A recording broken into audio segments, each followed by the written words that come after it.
time from DC Universe Classics Series 16, we'll be taking a look at Mercury, the Metal Man. And Mercury, along with the other Metal Men, first appears in Showcase number 37 in 1962. So let's first take a look at the packaging here. Looking at the packaging, you can see the biography, statistics, a picture of the figure, and we have all the other figures in the wave, and the Build-A-Figure or Collect and Connect figure, Bane. Now, he's got this very nice, tall, thin sculpt to him.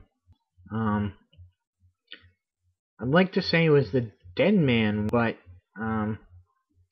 this might actually be pretty unique. See the sort of tunic skirt-like sculpt on the legs here.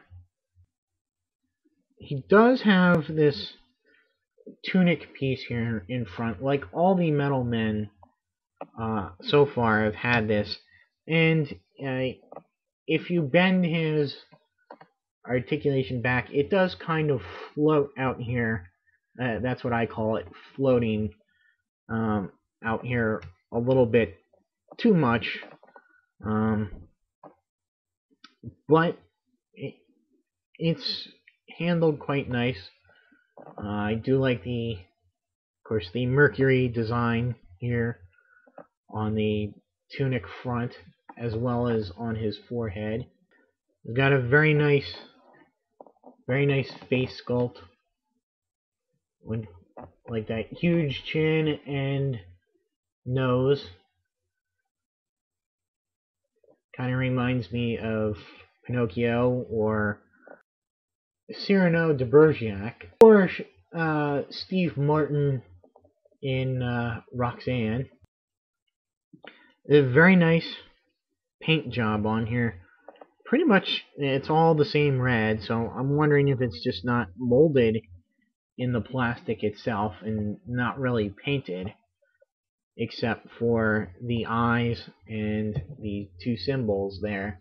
It does have a little bit of metallic kind of paint, metallic pieces in here, little reflective pieces in the plastic itself. So I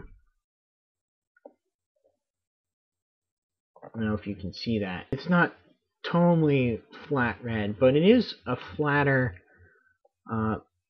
paint than the other Metal Men have been. Now for articulation, he's got a nice head articulation.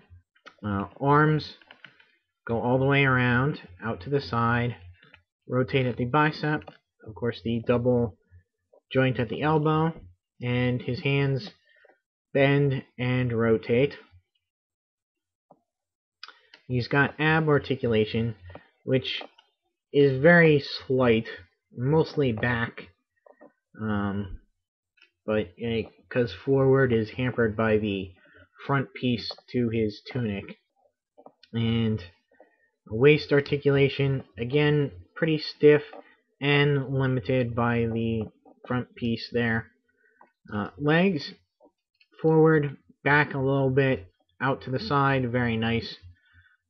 Rotate at the lower thigh, double knee joint, and he bends at the ankle there. Not as much as I would want, but pretty adequate for posing. He does have one accessory, and that's his scissor hand. You can take off the left hand here, and this is pretty tricky, and it's quite thin, the peg there, so I'm very cautious, just pulling and rotating at the same time to get it off. getting it in is simple. Push there.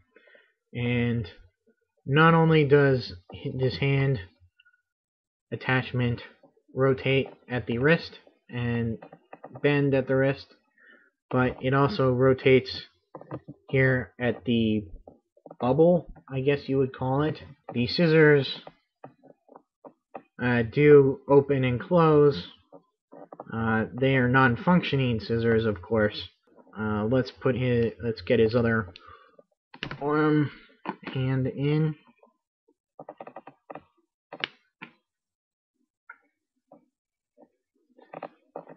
So yeah, you've probably heard this in my other reviews of the Metal Men. There's not too much to the Metal Men. It's not that I don't like them. I like the idea of the Metal Men, but I'm just not a fan of their stories. I haven't had the inclination to seek them out. I really don't know much beyond the fact that they're robots with, well, not really robots, more like, I guess they'd be more like nanite colonies, and they're made of metals that actually replicate properties of other metals.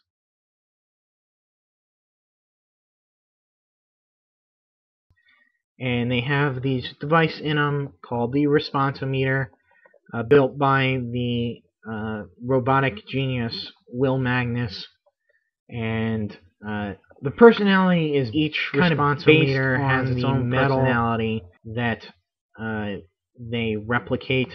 Well, they do tend to get their own characteristics as well to their personalities. Mercury is very acerbic and cynical, and